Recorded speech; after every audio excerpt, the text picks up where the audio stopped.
Hi, this is a video about my Yaesu 5000. Well, it's FTDX5000MP Limited is its Sunday best name, and it's got the typical OLED display problem, and those with Yaesu 5000s will probably be aware of this.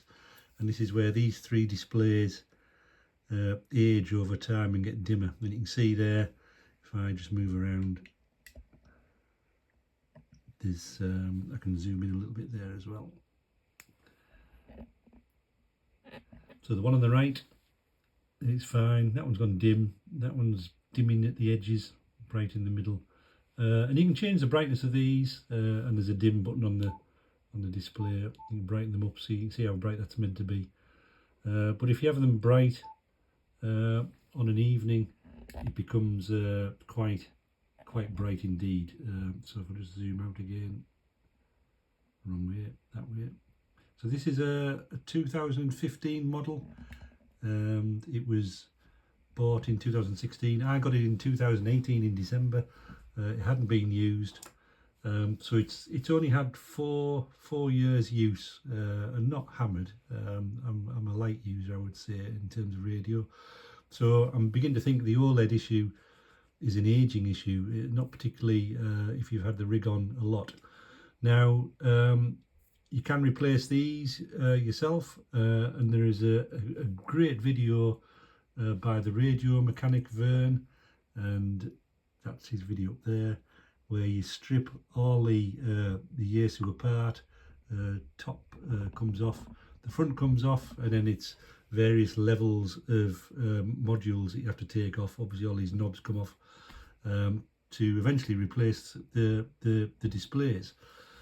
On the forums, I noticed for a while there was a short supply of these. They're now back in stock in the UK, so I thought maybe now's the time to change these. I could still continue, as you can see, with these as they are.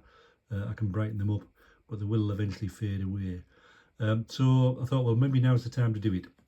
So Yaesu UK supply these for £144 for the three displays, which seems okay. And then for just £108 more, they'll fit them for you. Now, having watched Vern's video, I could attempt that myself. It's just a lot of hard work and very careful work. Where I might come undone is when I put it all back together, and if it's not working, I might be a bit stuck. So what I'm going to do is send it off to Yaesu UK. So for £252, I'll get it all swapped out. The thing I'm going to have to do now is pack it all up and ship it off, and then there's a delay while the rig gets fixed and comes back. So the next shot you see hopefully will be with new OLEDs, and in the meantime there's this gaping hole on the desk is going to be replaced by the mobile rig, the FTDX10. So fingers crossed this'll end well. So just to be sure I could get the rig back how it was, I took photographs of the memory settings. I also had a backup on the DMU 2000. I made a video of the knob settings. I then took photographs of all the connections at the back, so I should be able to put it all back how it was.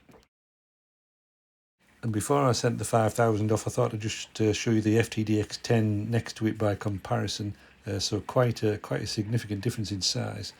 Then I wrapped the rig up within an inch of its life, inside its triple boxing, and sent it off. And here you can see the FTDX10 looking a bit like a pea on a drum where the 5000 was.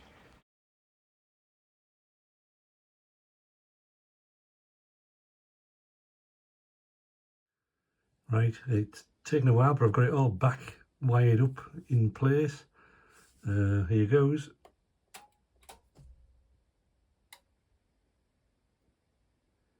Right, hang on.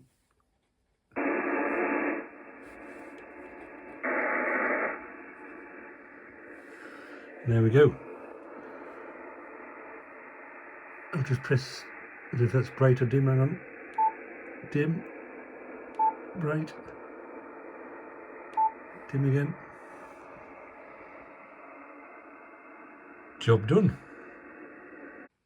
So as you might expect, the rig's had a full factory reset as part of the work. So if you remember, I saved the menu settings in theory on that card, on the DMU2000, and I've never done this before. So if I pull up the memory on the rig, and then the instructions I'm looking at up here say press key to load, which you can see down there at the bottom of the screen, load, and I'm using these keys on the 5000 because I've temporarily assigned them to the DMU2000. So 2, there's several file names. I've got one there, that menu one, and I select that with key 6 and 7 up and down. There we go. Alright, so there's a 0 and a 1, so I'm assuming it's the 1, and you can see them there. And then key 3 is go, so fingers crossed, pressing key 3. Has that worked? Right, let me just scroll down some menus. Yep, there we go. You can see the white change the menu there, and if I move down, you can see menu settings have changed. So that worked. So that's quite good. That's very easy to restore menus back on the 5000.